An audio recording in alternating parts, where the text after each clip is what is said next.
अब जब माता कौशल्या अपने चारों पुत्रों से एक साथ मिलती है और उनकी पत्नियों की ओर देखती है तो उनको माता सीता की कमी खटकती है और वो कहती है कि सीता के बिना अयोध्या अयोध्या नहीं लगती, काश सीता भी हमारे साथ होती। और माता कौशल्या फिर रोने लगती है। दूसरी ओर वाल्मीकि जी लव कुश को वो अस्त्र प्रदान कर रहे थे जो कि इस संसार में किसी के भी पास नहीं थे और वो उनसे प्रतिज्ञा लेते हैं कि वो इन अस्त्र का प्रयोग किसी भी बुरे कार्य के लिए नहीं करेंगे। इसके बाद वाल्मीकि जी माता सीता के पास जाकर उनसे कहते हैं कि मेरे पास जो भी कुछ था, मेरी शक्तियाँ अस्त्र ओ मैंने तुम्हारे पुत्रों को दे दिए हैं और अब वह समय निकट आ गया है जब लव कुश अपने माता के साथ किए गए अन्याय का उत्तर अयोध्या वालों से लेंगे।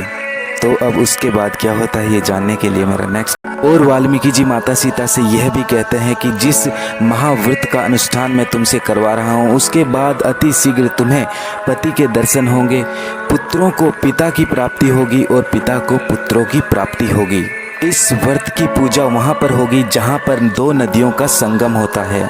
इसके बाद लव कुश अपनी माता से बताते हैं कि गुरुदेव ने हमसे बहुत सारे फूल लाने के लिए कहा है ताकि आपकी पूजा में कोई भी विघ्न ना पड़े। तो माता सीता उनसे बताती है कि इस संयोगकरण नामक व्रत के पश्चात तुम्हें शीघ्र ही अपने पिता की प्राप्ति होगी और उनके दर्शन भी होंगे। वो अपनी माता से पूछते हैं कि हमारे पिता क्या देवता हैं जो उनकी प्राप्ति के लिए हमें पूजा करनी होगी। माता सीता कहती है इस बात का उत्तर समय आने पर गुरुदेव तुमको स्वयं बता देंगे। और दूसरी ओर श्री राम माता सीता की स्वर्ण मूर्ति को देखकर बहुत ज़्यादा प्रसन्न होकर उस उपहार भी भेंट करवाते हैं। तो उसके बाद क्या होता है जानने के लिए मेरा नेक्स्ट एपिसोड जरूर। अयोध्या में अश्वमेध यज्ञ की तैयारी शुरू की जाती है। महल को दुल्हन की तरह सजाया जाता है। सभी मेहमानों के खाने से लेकर पीने तक की और सोने तक की व्यवस्था बहुत अच्छे से की जाती है। पूजा आरंभ करने के लिए गुरुदेव श्री राम से अपने हाथों द्वारा भरा हुआ जल मंगवाते हैं। जल लेकर श्री राम वापस महल लौटते हैं। वहाँ पर राजा जनक माता कौशल्या माता सीता की स्वर्ण मूर्ति को बहुत देर से निहार रहे होते हैं और उनको माता सीता की बहुत याद सताती है। ऋषि मुनि अब जाप जपना शुरू करते हैं। श्री राम सभी ऋषि मुनियों के पाँवों को धुलवाते हैं, अपनी माताओं के पाँव को धोते हैं और राजा जनक के पाँव को भी धोते हैं और उनसे अश्वमेध यज्ञ को प्रारंभ करने की अनुमति लेते हैं। अब उन सब से अनुमति लेकर श्री राम अपने पूजा के स्थान पर बैठते हैं जहाँ पर कि माता सीता की स्वर्ण मूर्ति को भी बिठाया जाता है। और अब अश्वमेध यज्ञ पूरी तरह से शुरू हो जाता है।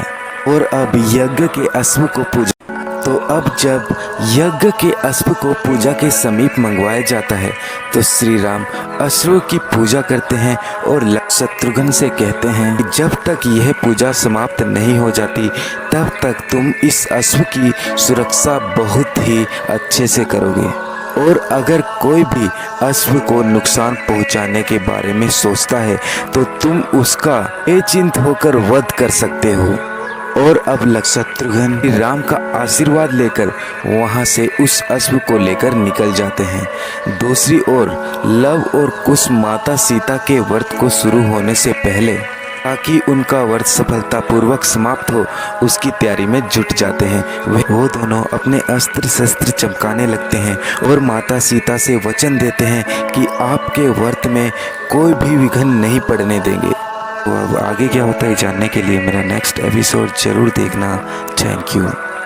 तो अब अश्वमेध यज्ञ के घोड़े को चारों दिशाओं में ले जाया जाता है।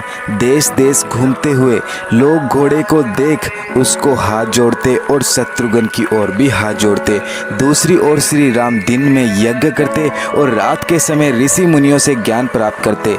अब घोड़े को चारों दिशाओं में घुमाने के बाद अब वो वापस अयोध्या के कुछ ही समीप रह गए थे और अब यह खबर श्री राम तक पहुंच जाती है कि बस कुछ दिन में ही शत्रुघ्न वापस अयोध्या पहुंचने वाले हैं। तो अब रास्ते में शत्रुघ्न के सैनिक शत्रुघ्न को विश्राम के लिए कहते हैं। तो कुछ देर के लिए जब घोड़ा अकेला होता है तो लव उस घोड़े को देखकर उसकी खूबसूरती से मोहित हो जाते हैं और लव उस घोड़े को पकड़ने का फैसला करते हैं। और जब लव अपने मित्रों के साथ उस घोड़े को लेकर जाने लगते हैं तो शत्रुघ्न के सैनिक वहां पहुंचकर तो आगे क्या होता है जानने के लिए मेरा नेक्स्ट एपिसोड जरूर देखना। Thank you.